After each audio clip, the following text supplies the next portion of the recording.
Voilà, bonjour chers élèves. J'espère que vous allez bien dans ce confinement.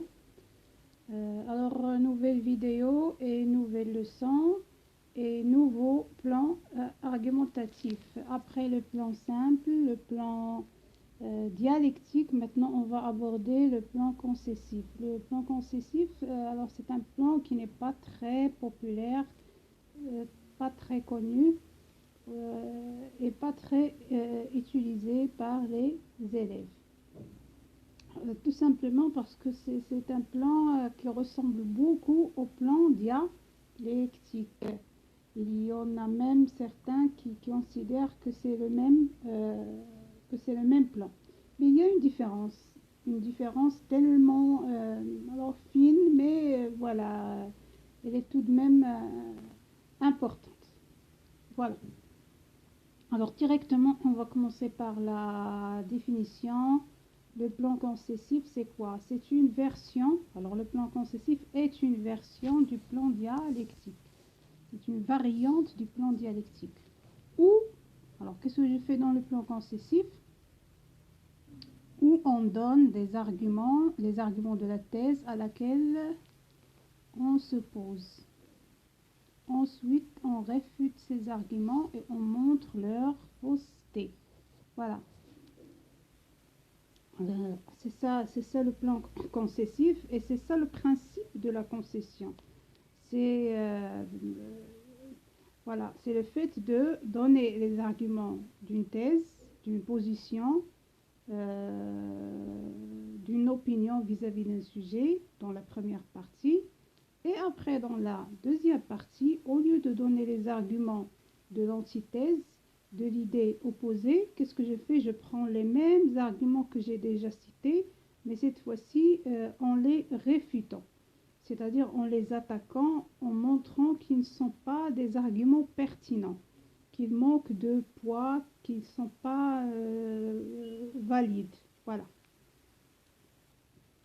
Euh, c'est ça le plan concessif, c'est avancer une thèse, étayer ses arguments et après réfuter ces arguments. C'est une façon, si vous voulez, euh, d'exprimer et de défendre sa thèse en attaquant la thèse opposée. Voilà.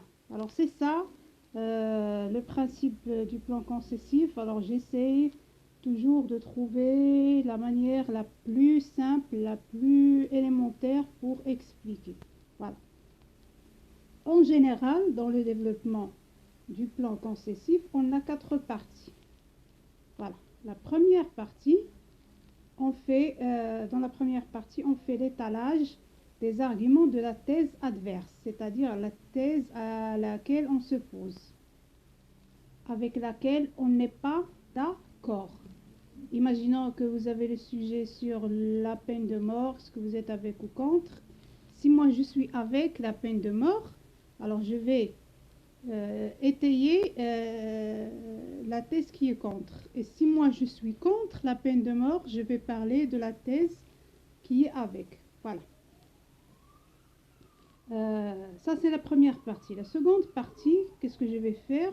Je vais réfuter les arguments de la première partie. Voilà. Alors, je vais énumérer tout d'abord les arguments de la thèse adverse et après, je vais les attaquer et les réfuter un par un.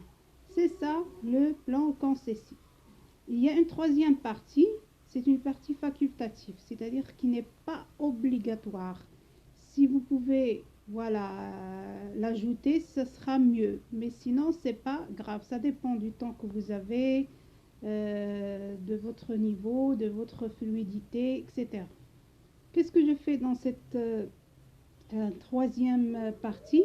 Tout simplement, j'énumère, alors je fais l'énumération des arguments de la thèse défendue. Maintenant, je vais défendre la thèse que j'adopte moi-même, après avoir réfuté la thèse adverse. Voilà. Et la dernière partie, la quatrième, c'est la synthèse, où je vais trouver une conciliation, une zone commune, un terrain d'entente entre les différentes positions ou bien et je donne mon point de vue. Alors, je peux faire les deux ou tout simplement me contenter de donner mon opinion personnelle. Voilà. Alors là, c'est un petit schéma concernant le développement du plan concessif. Le développement du plan concessif. Alors, ça ne concerne pas l'introduction et la conclusion. Ça, c'est seulement le développement. Alors, il reste encore la conclusion et l'introduction à rédiger. Alors, comme j'ai déjà dit, dans la première partie, c'est la partie de la thèse adverse où je donne les arguments qui soutiennent la thèse adverse, c'est-à-dire la thèse avec laquelle je suis en désaccord, que je désapprouve. Voilà. Comment je vais étayer cette thèse? Par les arguments. Alors, selon le schéma et la structure que vous voyez, chaque argument doit être écrit dans un paragraphe comme voilà ce qui est écrit. Lien logique, argument 1, lien logique, exemple. Et après, je passe au paragraphe suivant, lien logique, argument 2, lien logique, exemple. Alors, il faut rappeler que avant les arguments de chaque partie, il faut écrire une phrase qui présente la thèse ou l'opinion que vous allez défendre. Il ne faut pas commencer directement par les arguments. Et après, je passe à la deuxième partie où je vais faire quoi? Je vais réfuter les mêmes arguments que j'ai déjà cités. Réfutation des arguments de la thèse adverse. Comment? Lien logique, contre-argument 2. Lien logique, exemple. Voilà. Alors, le premier argument que je vais réfuter est le dernier argument de la première partie. Vous voyez? Alors, le dernier argument que vous avez cité, alors celui-là doit être le premier de la deuxième partie que vous allez réfuter par un contre-argument, par une idée qui prouve la fausseté de cet argument, que c'est un argument qui n'est pas pertinent, qui n'est pas fort, qui n'est pas vrai, qui n'est pas valide. Voilà. Et après, je passe à l'autre argument, celui-là, et je vais le réfuter. C'est ça, c'est très simple, le plan concessif. Après, je passe à la troisième partie, la partie facultative, où je vais défendre la thèse personnelle. Maintenant, après avoir attaqué et réfuté la thèse adverse, maintenant je peux avancer mes propres arguments et défendre ma thèse. Voilà, il ne faut pas faire ça d'une façon très directe. Voilà, il faut laisser le point de vue pour la synthèse. Oui. Comment je vais défendre cette thèse? De la même façon. Le paragraphe argumentatif s'écrit toujours de la même façon, quel que soit le sujet et quel que soit le plan adopté. Un lien logique, argument, expliqué, bien formulé, et après lien logique et un exemple qui illustre, qui rend l'argument plus clair, plus fort et lui donne plus de force et de poids. Et ainsi de suite jusqu'à la fin de mes arguments. Après la dernière partie, c'est la synthèse où je donne mon point de vue personnel ou si je veux faire la conciliation des positions adverses. Mais si je fais seulement, je donne uniquement mon point de vue personnel, c'est déjà bien. Voilà. On prend un exemple d'un sujet qui peut être traité avec le plan concessif. Faut toujours dire que tous les sujets qui peuvent être traités avec le plan dialectique peuvent aussi être traités par le plan concessif. Parce que, voilà, ces deux plans sont très proches. Alors, j'ai déjà dit, le plan concessif est une variante du plan dialectique.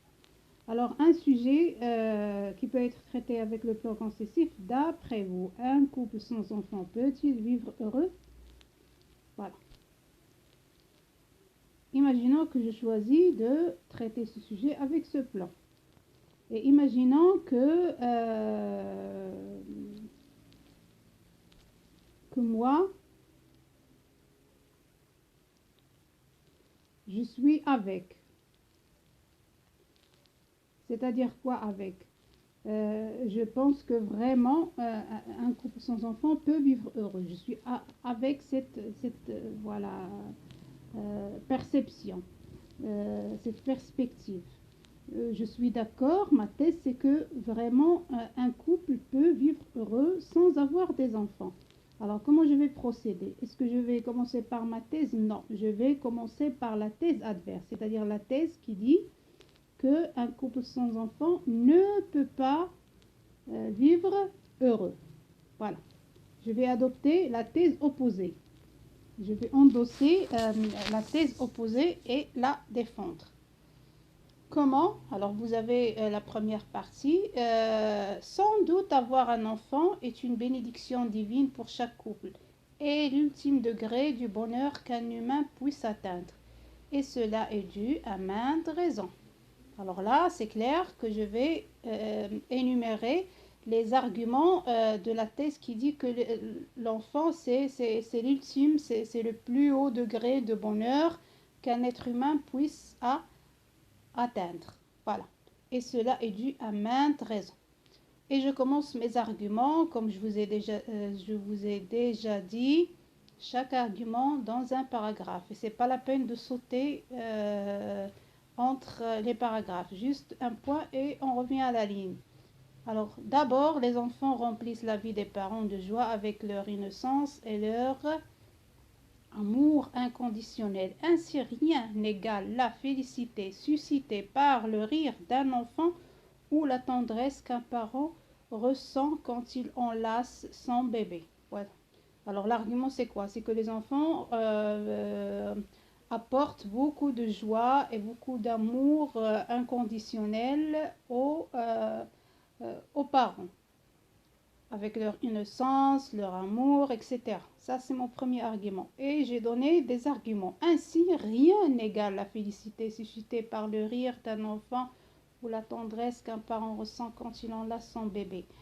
J'ai donné deux exemples, c'est le rire de l'enfant et la félicité que ça suscite.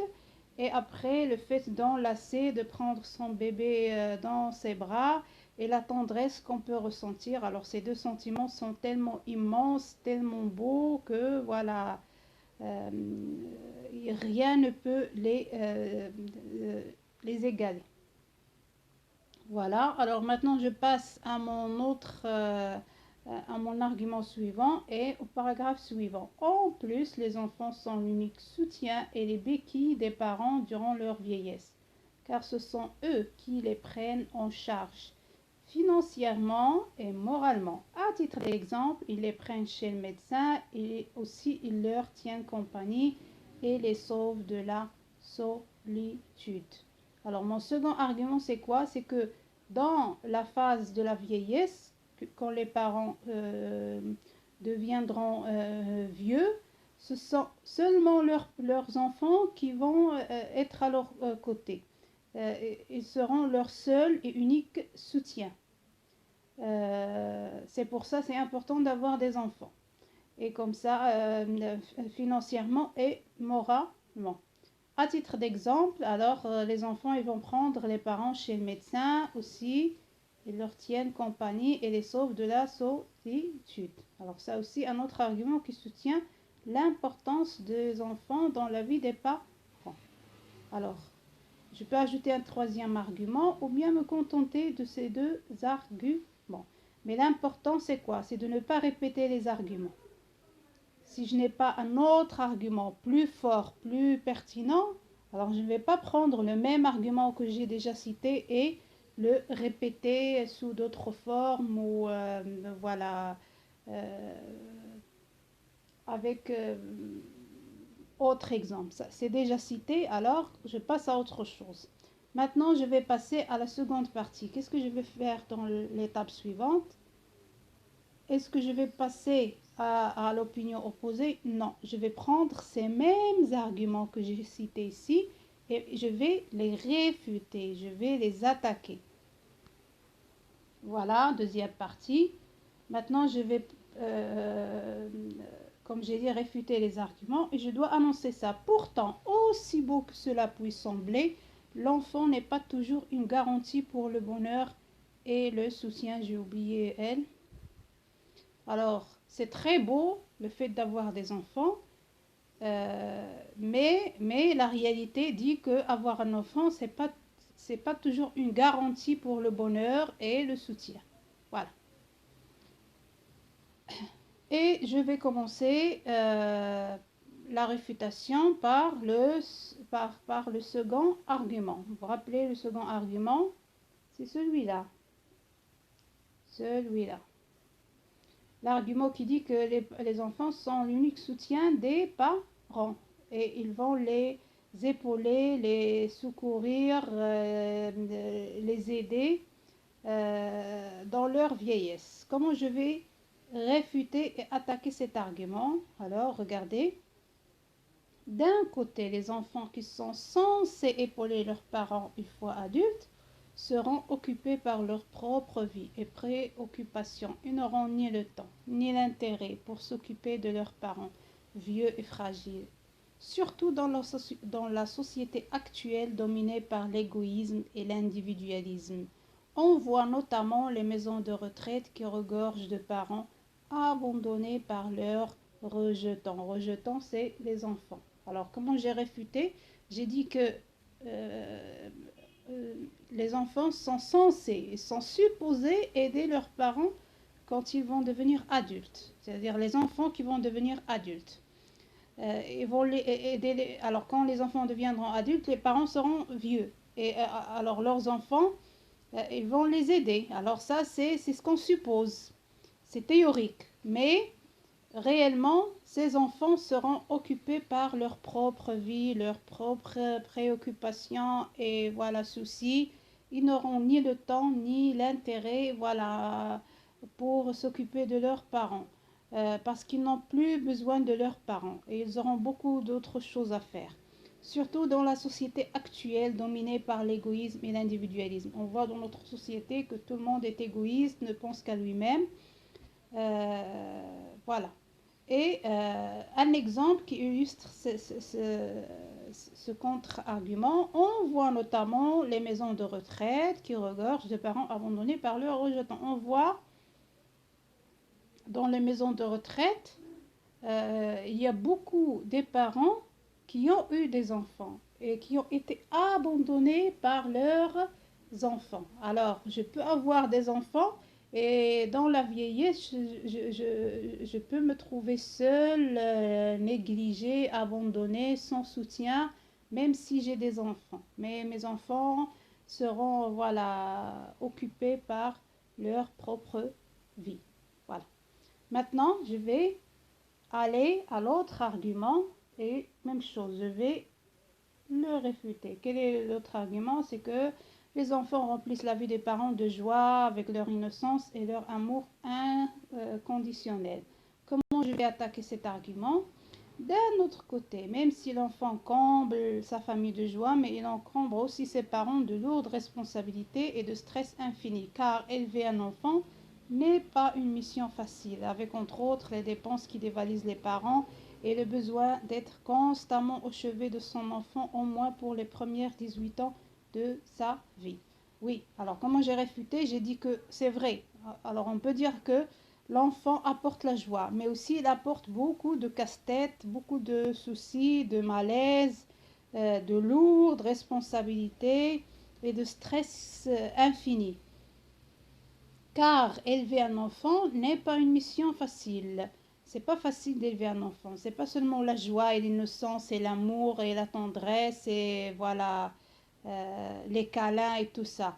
Mais il y a un autre côté qui est très très désagréable. Entre autres, les dépenses qui dévalisent les parents et le besoin d'être constamment au chevet de son enfant, au moins pour les premières 18 ans de sa vie. Alors, parmi les, euh, les casse-têtes qu'apportent les enfants, c'est le fait qu'ils ont besoin de beaucoup d'argent. Alors, les dépenses des enfants dévalisent les parents. Les parents gaspillent et voilà, dépensent tout leur argent pour subvenir aux besoins de leurs enfants. Alors, euh, il ne leur reste pas beaucoup d'argent pour eux-mêmes, pour profiter de la vie, etc. Et le besoin d'être constamment au chevet de son enfant, voilà. Alors, ce besoin, c'est qu'on n'a pas de temps libre pour soi, on n'a pas le luxe de trouver un moment de tranquillité, de sérénité, parce que notre enfant, pendant 18 ans, il aura besoin de nous. Alors les parents doivent toujours être à côté de leur enfant pour le protéger, pour prendre soin de lui, pour l'éduquer, pour voilà, euh, assurer les différents besoins qu'il aura dans sa vie. Voilà.